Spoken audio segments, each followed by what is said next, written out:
My name is David Daniel Ball, and these are the headlines for Thursday, the 23rd of April, 2009. Global recession, the worst since Great Depression. Man dies after concrete smashes into car. Townsville model makes Miss Australia title. Getaway car links string of automatic telemachine blasts. Colossal space blob baffles scientists. Gang daughter charged over pub slashing.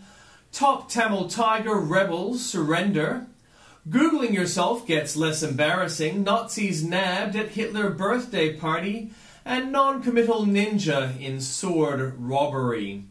And in comments from Piers Akerman, Zuma Zuma, democracy's fast track to a certain death. The election of ANC boss Jacob Zuma as South Africa's president will push the country further down the slippery slope towards the failed nation status of Zimbabwe.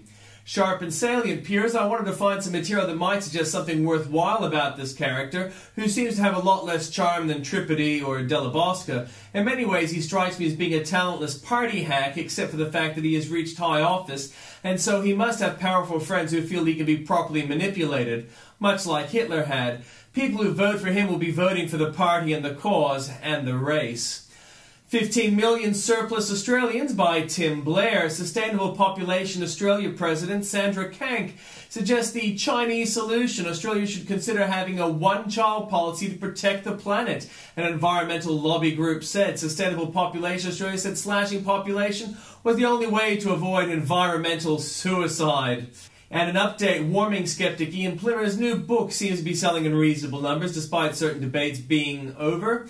It's the mineral compound that excites the stars. Talking bauxite with singer Peter Garrett and actor Russell Crowe. Next step, the menu, Tim Blair. The New York Times is down to underclothing and sandals at the current rate of cash consumption, assuming no one-time expenses, highly unlikely. We estimate that the company will max out its current borrowing capacity in 4 quarters. At that point, it will owe $1.2 billion in debt. This estimate does not include any payments on the company's $600+ million pension and benefit obligation, of which $181 million is due next year. A comment following the linked article asks, how could this happen? They are the smartest people in America. Record corrected, Barack Obama. I was a constitutional law professor, the ABC. Obama taught constitutional law at the University of Chicago. Obama press secretary Robert Gibbs says you're incorrect that he taught on constitutional law. Update, Barack Obama doesn't believe in gay marriage, neither does Miss California, but according to Perez Hilton, only one of these beauty show's contestants is a dumb bitch. Beef Cam, the first 4 weeks are pretty dull, but then the action really cranks up inside the dry aging room. Kev Revs beats me how this works, but the government emissions trading scheme will apparently give us cheaper fuel. It's one of the finest unintended consequences ever. And Fremantle shocker, they're wearing hats, scarves and sunglasses, but Fremantle dockers Andrew Foster and Clayton Hinckley somehow find themselves in a Ku Klux Klan controversy. Lucky no chickens were involved, otherwise AFL would have cancelled the entire season. An AFL update, Carolyn Wilson reports Collingwood has been undermining umpires all season. Keep it up for another 50 or so seasons, we might even be even. Health Club, and you'll have to read about that at the link. A Rudd apologist excuse by Andrew Bolt. Age reporter Michelle Grattan excuses the media's bias and her own. I do think that there has been a welcoming in many sections of the community, and that includes large sections of the media, the government's changes to detention policy and allied issues. And probably that is feeding into how this story is treated. But nevertheless, it is a different situation from the various scandals and outrages and problems that were associated with the treatment of asylum seekers over many years by the Howard government. This is a very short period, one tragic and dramatic incident, but still only a trickle of boat people. Although it's obviously building up, if this story goes on with many more boats coming and another one is expected pretty soon, then I think that the coverage will build up.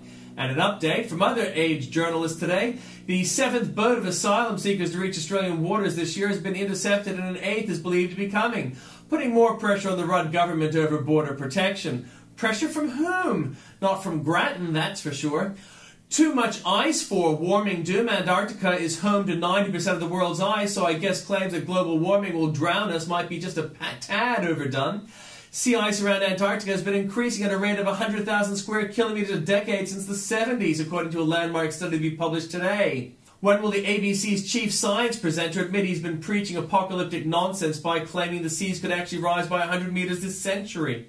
Put the rocket under Flannery, and I thought Sir Richard Brazen set the standard for global warming hypocrisy.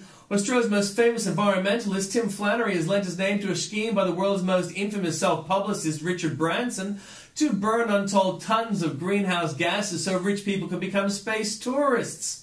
Worse than most, no sign of superior management. The Australian economy will shrink faster than the global average this year. The International Monetary Fund said last night, foreshadowing another dire batch of revisions in next month's budget. It predicted Australia's economy would go backwards by 1.4% this year and unemployment would hit 6.8%, rising to 7.8% in 2010. But Kevin Rudd's real failings will be shown up not by the failure of his attempts to stop the economy from shrinking, but by the harm his debt will do to our recovery. Karma keeps ugly company. Why did our top racism policeman go to an anti-Israeli hate fest? Australia's Race Discrimination Commissioner, Tom Karma, is attending the controversial UN anti-racism conference in Geneva despite the Rudd government's decision to boycott the event because of fears it would become a platform to attack Israel.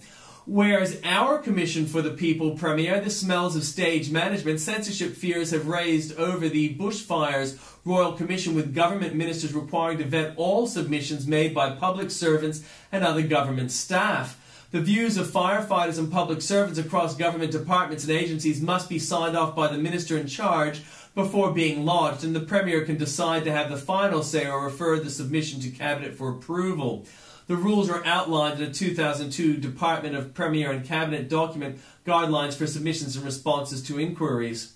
Last month, the government was accused of gagging public servants by restricting the various arms of government, including the Country Fire Authority and the Department of Sustainability and Environment, to one legal counsel. So which part of the promise that Premier John Brumby made to Parliament on February the 24th is being kept? This commission is open to all Victorians. It is open to all people in fire areas who have a point of view. It is open to people in the communities who have a point of view. And it is open to those who have a point of view about fire safety, fire resources and fire planning. This is a commission for the people. This is a commission which will allow Victorians from every walk of life to have their say and make a submission. There are no restrictions and no controls. Bimbo beats bozo. Tolerance flows in only one way at the Miss USA pageant. Miss California, Carrie Prejean, fielded a question during Sunday night's pageant from celebrity blogger Piers Hilton about whether every state should legalize same-sex marriage. Prejean replied that she is opposed to gay marriage, and her answer may have cost her the crown. She finished second to Miss North Carolina, Kirsten Dalton. She lost it because of that question, Hilton said Monday. She was definitely the front runner before that. Hilton is gay. It was very tolerant to have him judge this cheesecake competition. He repaid that by proving intolerance is actually fashionable in the censorious left. Oh, and another hallmark of the censorious left is abuse. On a video blog on his website, Hilton said she lost not because she doesn't believe in gay marriages, she lost because she's a dumb bitch. An update, I guess this means Barack Obama will never be Miss USA. I believe marriage is between a man and a woman. I'm not in favor of gay marriage. Prejean said what Obama said, but with more delicacy. Well, I think it's great Americans are able to choose one way or the other, 21-year-old Prejean said. We live in a land where you can choose same-sex marriage or opposite marriage, he continued. You know what? In my country, in my family, I do believe that marriage should be between a man and a woman. No offense to anybody out there, but that's how I was raised, and I believe that should be between a man and a woman. Thank you. But to Hilton, Prejean is a stupid bitch, while Obama, President Barack Obama, has inspired millions with his words and actions. Bingo, that's the left's trifecta: intolerance, abuse, and hypocrisy. Please don't kill the ferryman. First, Kevin Rudd calls people smugglers worse than pedophiles. Now, fellow leftist and Fairfax columnist John Birmingham suggests why not detail a few agents to kill, say, a half-dozen smugglers. Why such vitriol for smugglers bringing in such nice people fleeing such terrible danger? The 14th boat, how many more to come now? Border Protection Command has intercepted a boatload of 32 suspected asylum seekers, the 14th arrival since the Rudd government announced a series of changes to Australian law aimed at softening the treatment of refugees. Save the planet, force the pregnant to abort, and reef won't die.